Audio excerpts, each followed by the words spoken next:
हंसते हंसते कट जाए रस्ते, जिंदगी यूं ही चलती रहे।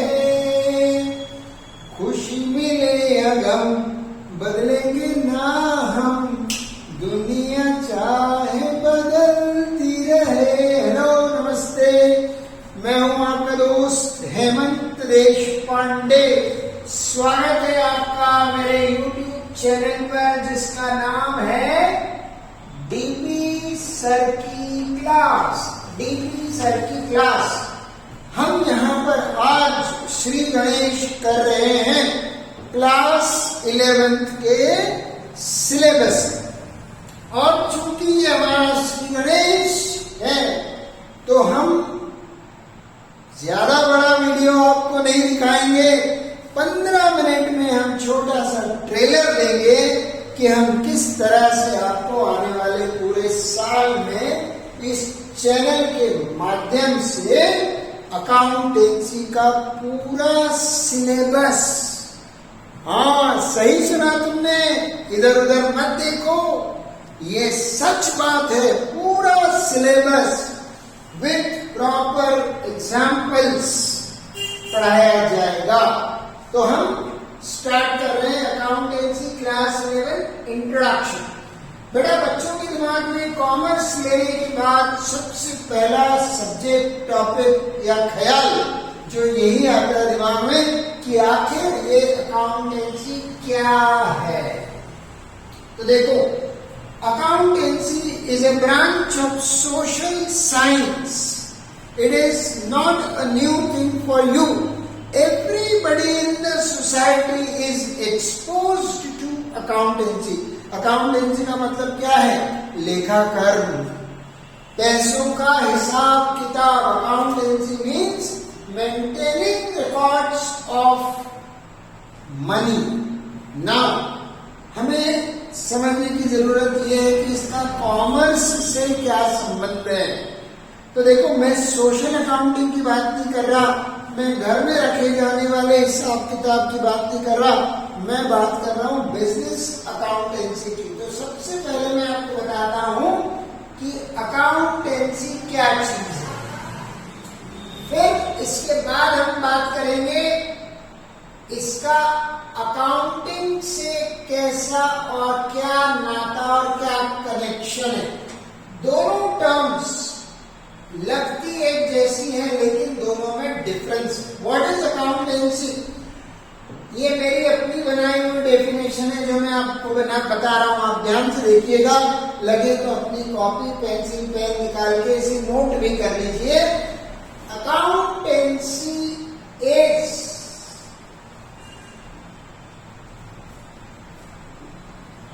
That branch of knowledge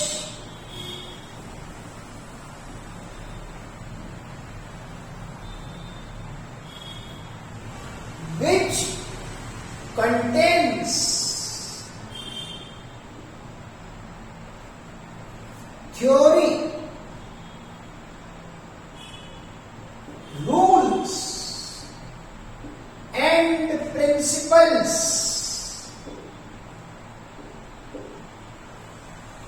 required to perform accounting function. देखो, क्लियर होने लगेगा आपको। ये डेफिनेशन पहले ध्यान से देख लो। What is accountancy? Accountancy is a separate branch of knowledge. बेटा, ये बिल्कुल किसी भी एक दूसरे सब्जेक्ट जैसा सब्जेक्ट है, ज्यादा घबराने की जरूरत नहीं है। जैसा फिजिक्स है, केमिस्ट्री है, बायोलॉजी है, बिजनेस स्टडीज है, इकोनॉमिक्स है, वैसा ही हमारा अकाउंटेंसी। अब अकाउंटेंसी जो सब्जेक्ट है उसमें क्या लिखा हुआ है? तो ये है एक branch of knowledge. Branch of knowledge मतलब कलेक्शन ऑफ इंफॉर्मेशन। इसमें बहुत सारा डेटा, बहुत सारी इंफॉर्मेशन जो कि थ्योरी है, रूल्स हैं और प्रिंसिपल्स काहे के रूल्स, काहे की थ्योरी, काहे का principle? Required to perform accounting function. अगर आप अकाउंटिंग करना चाहते हैं, अगर आप बैलेंस शीट बनाना चाहते हैं, आप कैश बुक बनाना सीखना चाहते हैं, आप प्रॉफिट एंड लॉस अकाउंट बनाना चाहते हैं, आप चाहते हैं कि मैं कैश फ्लो स्टेटमेंट बनाऊं, आप चाहते हैं मैं किसी बिजनेस का प्रॉफिट लॉस कैलकुलेट करूं, तो आपको अकाउंटेंसी का ज्ञान होना जरूरी है। Because every science has its own rules, guidelines and principles. Accountancy is both an art as well as science. We call it art because it is performed by different people in different manner according to their skill, ability, personality and presentation. तो artist लोग का काम होता है। तो बहुत से accountant बड़ा यूनिक वे में अकाउंटिंग करते हैं। उनका चीजों को समझने का और समझाने का अंदाज बहुत अनोखा होता है। तो अकाउंटिंग में कोई ऐसी फ्लेक्सिबिलिटी नहीं है, लेकिन फिर भी आप उसे बड़ा इंटरेस्टिंग बना सकते हैं अपने पर्सनल मेथड्स और टेक्निक्स लगा के। और साइंस इसलिए कहते हैं, जैसे मैंने अभी कहा कि फ्लेक्सिबिलिटी नहीं है, it is based on principles, it is based on experiments and its result are scientifically proven. तो कुछ चीजों पर हमको रिजिड होना पड़ता है और कुछ चीजों को हम अपने हिसाब से मोल्ड कर सकते हैं। तो accountancy is very good systematic set of knowledge, set of information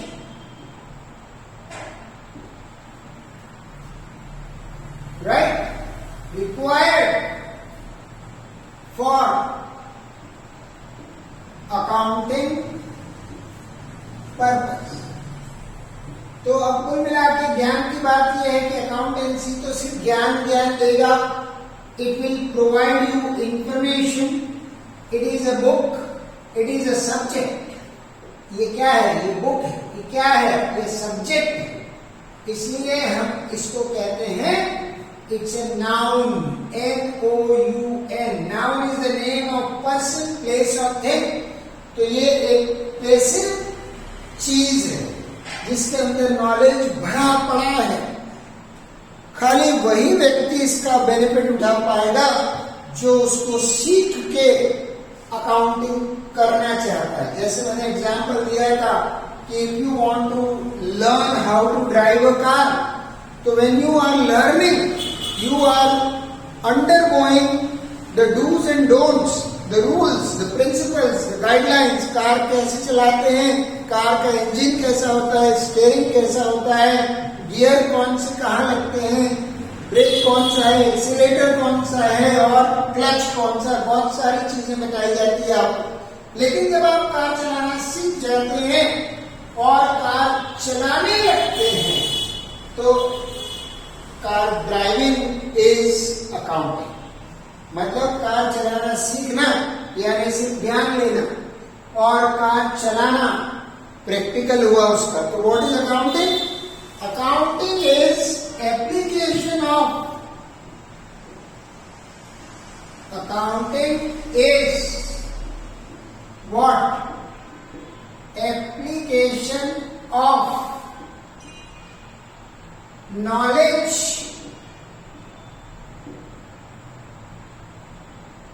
imparted through accountancy। Accountancy के थ्रू जो भी ज्ञान की बातें आपको सिखाई गई है उसका एप्लीकेशन, उसका प्रैक्टिकल एप्लीकेशन, उन रूल्स को अप्लाई करना, उस थ्योरी को अप्लाई करना, वो प्रिंसिपल्स को यूज करना एप्लीकेशन कहलाता है। तो ये अकाउंटिंग है। अकाउंटिंग को इसीलिए बेटा क्या कहा जाता है? verb. And accounting is also both art as well as science. क्यों? क्योंकि जब परफॉर्मेंस की बात आएगी तो परफॉर्मेंस लोग अलग अलग हिसाब से दे सकते हैं. कोई इसको बहुत इंटरेस्टिंग बना सकता है, कोई इसको बहुत बोरिंग बना सकता है. व्हाट इज अकाउंटिंग और डिफाइन करें तो accounting is a systematic procedure. Very nice, लिखते जाओ. Systematic process. What is accounting? Accounting is a systematic process. Process of what? Recording. Recording what? Recording transactions. ये बात हुई ना, transactions of financial character. यानी कि खाली वो ट्रांजेक्शन जिनका मनी मेजरमेंट हो सकता है, which can be expressed in terms of money. The financial transaction, it is a systematic process of recording transactions of financial character for the purpose of, right, or with the purpose of calculation of, पहला purpose, purpose number 1, calculation of profit or loss of business. And purpose number 2, depiction of what? Depiction of, जल्दी बोलो, financial position of business. Financial position of business. These are the two primary objectives of accounting. So accounting is a systematic process. Process का मतलब है it's a method, it's a methodology, it's a journey. You have to go step by step. Even the journey of miles begins with first step. तो हम step by step accounting का perform करते हैं. Recording का मतलब होता है transactions को अपनी बुक्स ऑफ अकाउंट्स में लिखना, बैलेंस शीट में लिखना, जर्नल में लिखना, लेजर में लिखना, कैश बुक में लिखना, जो भी आपके फॉर्मेट्स हैं, बुक्स हैं, डायरीज हैं, उनमें लिखना. इसको रिकॉर्डिंग बोलते हैं. तो it's a systematic process of recording transaction. जब ट्रांजेक्शन्स की बात आएगी तो हम बात करेंगे सिर्फ फाइनेंशियल कैरेक्टर ट्रांजेक्शन की. Those transactions which are measurable in terms of money. Transactions का मतलब होता है इवेंट्स. ट्रांजेक्शन्स का मतलब है इवेंट्स. और हर इवेंट लिखा जाए ये जरूरी नहीं है. Only those events which are of economic nature, which can be expressed in terms of money, yes, they are recorded in books of accounts. And non-economic events which do not involve money or which cannot be expressed in monetary terms are not recorded in the books of accounts. So financial character transaction का मतलब है खाली वो transaction जिसमें पैसे की involvement है और हम एब्सोल्यूट टर्म्स में मेजर कर सकते हैं कि इस ट्रांजैक्शन का मॉनेटरी वैल्यू कितना है. और हाँ दोस्तों, जिस कंट्री में आप अकाउंटिंग परफॉर्म कर रहे हैं उसी कंट्री की करेंसी में उसका मेजरमेंट आपको करना है. जैसे मैं आपको कहूं कि मैंने एक टेबल खरीदा, आई परचेज टेबल, इसको बुक में नोट करो, रिकॉर्ड करके बताओ, अकाउंटिंग एंट्री बना के बताओ. तो आंसर होगा it is not possible to record this because you have not given us the value of that table.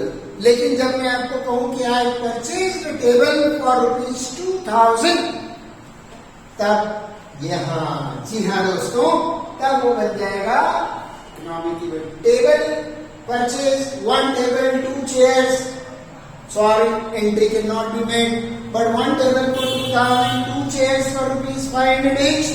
Yes, entry is possible.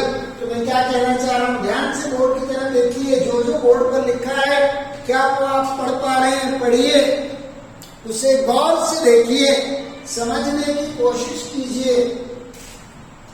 Financial character transactions are the economic events which involve money either fully or partially, लेकिन पैसों में valuation नहीं हो सकता तो हम उसे record नहीं करेंगे। और रिकॉर्डिंग क्यों करते हैं, मुद्दे की बात, मतलब की बात, पूरी की पूरी दुनिया मतलब ही है, मतलब की बात। वाई अकाउंटिंग, अकाउंटिंग क्यों की जाए? अरे भाई तुम बिजनेस कर रहे हो, तुम जो अकाउंटिंग पढ़ रहे हो वो कौन सी अकाउंटिंग है? फाइनेंशियल अकाउंटिंग है। Financial accounting for business enterprises है। तुम बिजनेस कर रहे हो तो तुम्हें पता होना चाहिए तुम्हारे बिजनेस का प्रॉफिट लॉस कितना होगा। प्रॉफिट है या लॉस है, प्रॉफिट है तो कितना है, लॉस है तो कितना है।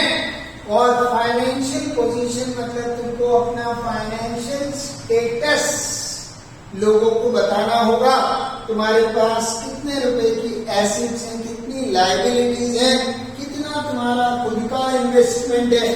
तो जब प्रॉफिट लॉस की बात आएगी तो selling price minus cost price equal to profit. और जब फाइनेंशियल पोजीशन की बात आएगी तो तुम्हें बताना होगा तुम्हारे पास कितने एसेट्स हैं, यानी कितनी प्रॉपर्टी है, कितना तुम्हारे ऊपर ऑब्लिगेशन है, लोन है, लायबिलिटी है, और कितना तुम्हारा खुद का इन्वेस्टमेंट है।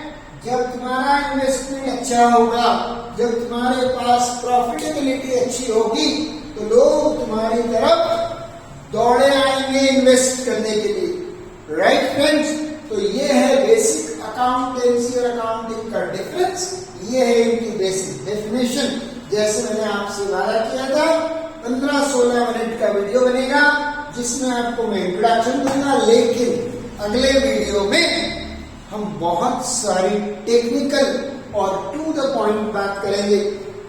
बने रहो मेरे साथ, मेरे चैनल को लाइक शेयर सब्सक्राइब कर दो, बेल आइकन दबा दो ताकि नोटिफिकेशन तुम्हें मिलता रहे। जब जब मैं तुम्हारी क्लास 11 से रिलेटेड वीडियो अपलोड करूं तुम्हें नोटिफिकेशन आ जाए और तुम उसे मिस ना करो। और मेरा वादा है मैं आपको ज्यादा बोर नहीं करूंगा, 15-20 मिनट के छोटे छोटे वीडियोस में आपका पूरा कोर्स कवर करूंगा। Thank you, have a nice time, all the best to one and all.